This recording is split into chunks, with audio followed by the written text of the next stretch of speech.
현무의 중심으로 살펴봤다면 오늘의 화려한 정정 또 하나가 있어요. 반드시 눈여겨볼 게 하나 더 있습니다. 죽음의 백조로 불리는 미국의 전략 폭격기 B-1B도 오늘 그 도심 행진, 시가 행진에 앞서서 저렇게 서울 상공을 날아올랐습니다. 특히 그 정대진 교수님 좀 의미가 있었던 게 작년에는 이제 날씨 때문에 B-1B 참가가 무산이 됐다면 우리 공군 전투기 F-15K의 호의를 받으면서 저 B-1B가 등장을 했더라고요.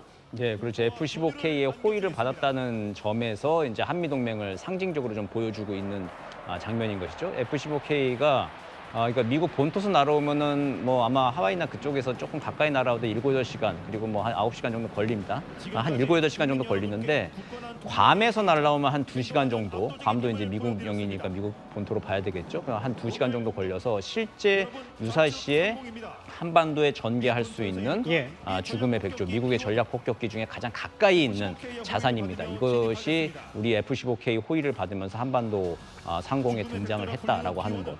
이게 지금 한미동맹을 상징하는 군사적 메시지로 오늘 굉장히 좀 큰 의미를 좀 가질 수 있을 것 같고요. 이게 아까 계속 우리가 얘기했던 현무5와 더불어서 공중에서 북한이 가장 두려워할 수밖에 없는 이제 자산입니다. 이게 실제로 과거에 2017년인가요? 그때 미국의 북한의 이제 풍계리 지역까지 갔다 온 그 궤적이 나온 적이 있습니다. 근데 그 북이 거기에 제대로 대응을 못했거든요.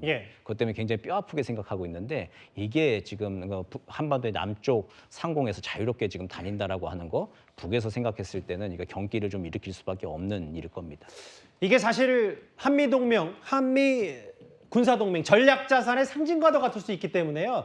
그동안 죽음의 백조로 불리는 B-1B 출현에 대해서 북한은 항상 이런 반응을 내남보가 있습니다. B-1B 핵전략 폭격기들은 한밤중에 조선동해 상공으로 날아들어 우리 측 대상물들을 타격하기 위한 전쟁 연습에 미친 듯이 돌아치웠습니다.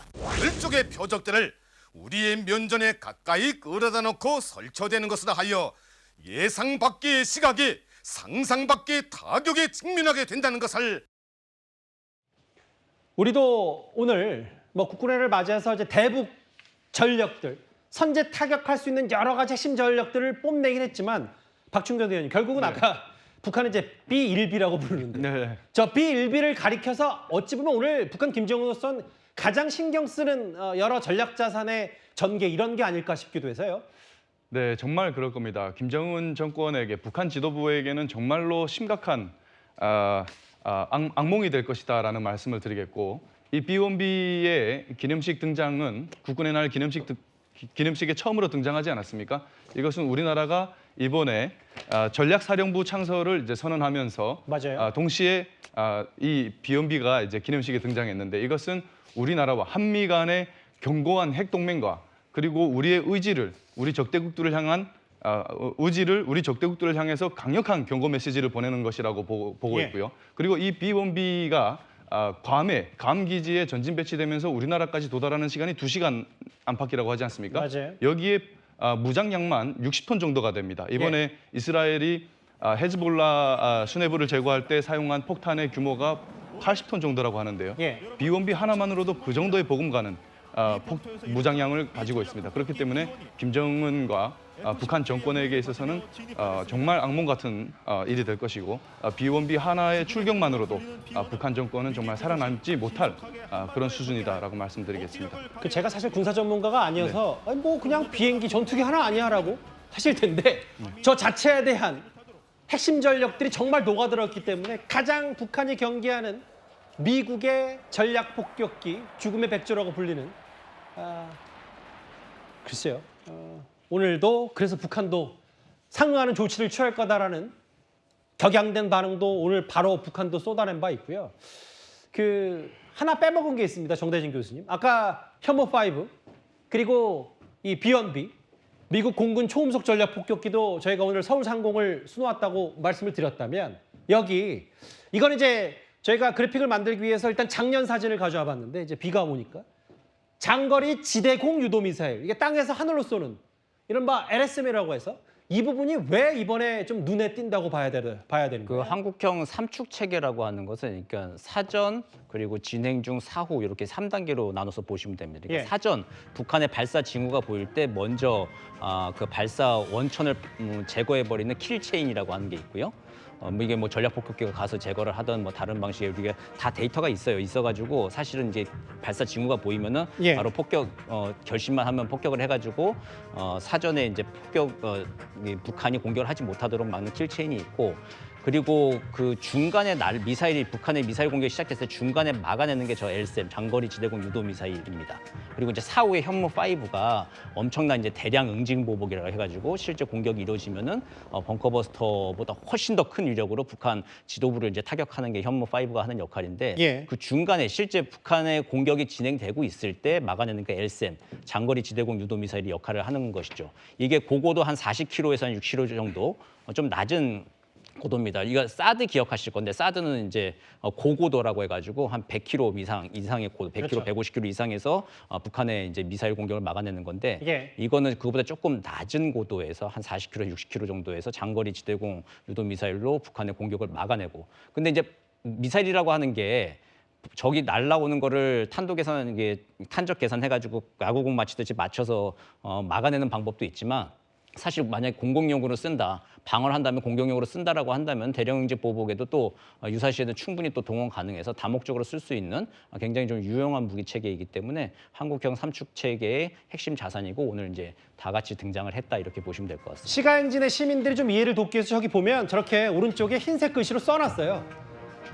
장거리 지대공 유도무기 LSM이라면서 시민들 그만큼 이제 무기에 물론 뭐 이른바 군사 전문가들 말고도 뭐 밀덕이라고 해서 무기들을 잘 아시는 분들도 있겠지만 일반 시민들은 저게 뭐야라고 하실 수가 있기 때문에 그만큼 이제 지난해에 비해서 뭔가 좀 더 짜임새 있게 여러 가지 준비한 흔적들이 있다라는 게 군 당국의 설명이기도 합니다. 그러면 바로 윤석열 대통령의 국군의 메시지도 한번 만나보겠습니다.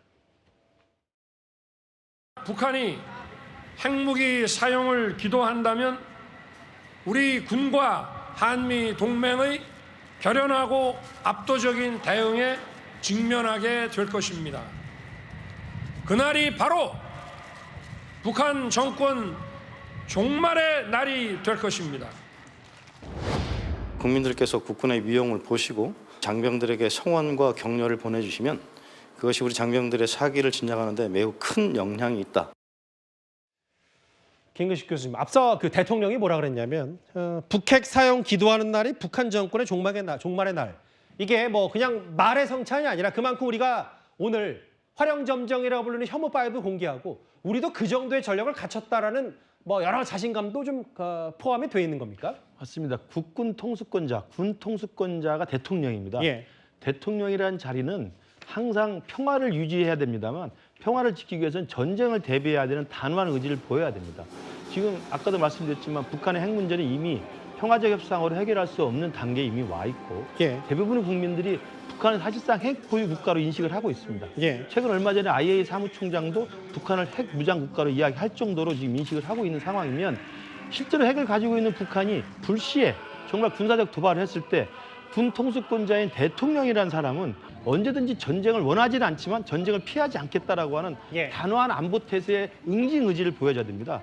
제가 지난 정부에도 문재인 정부 때 잘못한 것을 제가 비판하는 건 뭐냐면 평화만 이야기하고 전쟁을 하지 않겠다는 이야기만 했지 예. 군 통수권자가 전쟁을 피하지 않겠다는 말을 한 적이 없어요. 그러나 지금같이 한반도 안보 위기가 상존하는 상황에서는 대통령이라는 자리의 막중한 입장에서는 전쟁을 원하는 나라는 없죠. 그러나 전쟁을 피하지 않는다는 단호한 자세로 적들에게 응징 의지를 보여줘야만 일관성 있게 발신을 해야만 적들이 함부로 도발하지 않는다는 점을 분명히 하고요. 예. 그런 맥락에서 보면 오늘 국군의 날에 윤석열 대통령의 기념사는 실제로 이를 뒷받침하는 현무5, 예. B1B, 그다음에 LSM 이런 등등의 삼축 체계의 핵심 자산들을 실제로 눈으로 보여주면서 군 통수권자의 단호한 응징 의지, 퍼니시먼트 1이라고 하는데 예. 반드시 너희들을 단호하게 응징하겠다는 걸 보여주기 때문에 예. 저는 북해주는 정말 우리의 확고한 안보 태세에 대한 중요한 저는 시발점이 된다고 생각합니다. 오늘 예. 최초로 공개된 뭐 현무5 같은 주력 말고도 아까 화생방 장갑차라든지 F-21K라든지 우리 군이 지금 그 주력 이후에 뒷받침하는 전략 자산들도 무더기로 공개하면서 일단 그 북한이 핵을 쏠 경우에 어떻게 되는지 지켜봐라는 단호한 국군 통수권자의 메시지까지 하나하나 만나 아팠습니다.